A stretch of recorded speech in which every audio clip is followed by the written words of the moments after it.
It is asking 10 positively charged particles are kept fixed on the x-axis at points 10 centimeter, 20 centimeter, 30 centimeter till 100 centimeter mark. The first particle has a charge of 1 into 10 to the power minus 8 coulomb.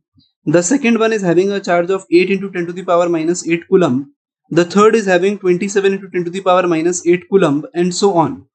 The 10th particle has a charge of 1000 into 10 to the power minus 8 coulomb. Find the magnitude of electric force acting on a 1 coulomb charge placed at the origin.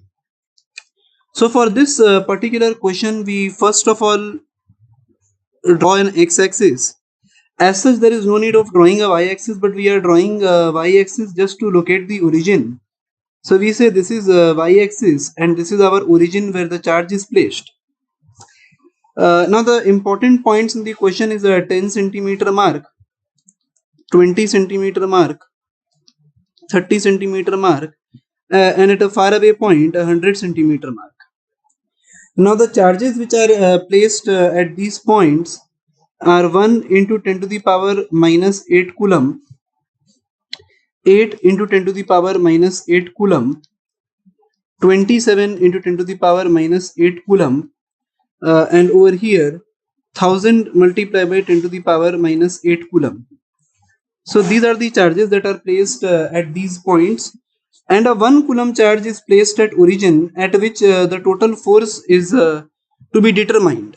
So if I write an equation, I say that if all these are positively charged particles, so all of them will produce a net electric field in the negative x-axis direction, because electric field is directed away from the positive charges, and the force on this 1 coulomb charge will be written as QE net.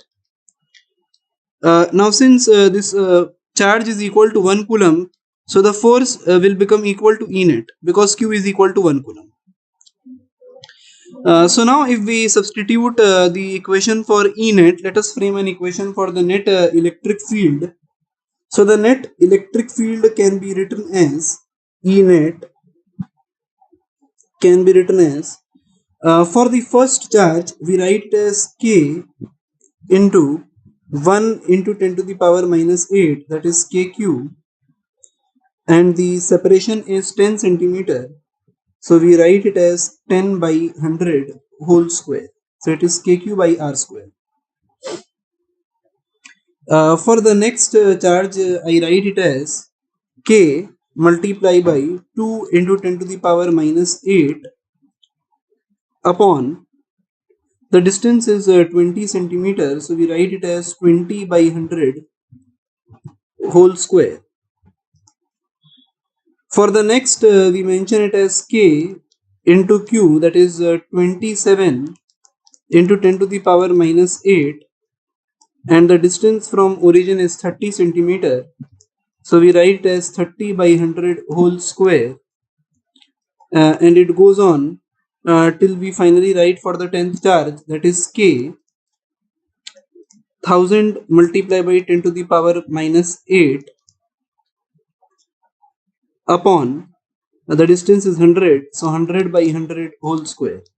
So we are writing equation in this fashion just to maintain uniformity in the way we write or the frame the equation. So on substituting the values over here, we get the values as K multiplied by 10 to the power minus 6. For the another one, we are getting 2 into 10 to the power minus 6 multiplied by K. For the next, we are getting it as 3 multiplied by 10 to the power minus 6 multiplied by K.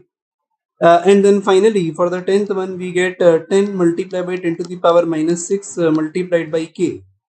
So this is the value of the E net, or we can say equivalent value of force for this particular question can be written in this fashion. So if we take K into 10 to the power minus 6 as common, so we are left with AP series over here, 1 plus 2 plus 3 till 10. And we can write it as 10 into 11 n plus 1 by 2. Multiply it by K into 10 to the power minus 6. K can be written as 9 into 10 to the power 9. Multiply by 10 to the power minus 6. and this entire value will give us the value of force or E net, and we put this values and we obtain it as 4.95 into 10 to the power 3 Newton. So I hope the idea is clear for this particular question as to how to frame the equations and write the formula for this particular question.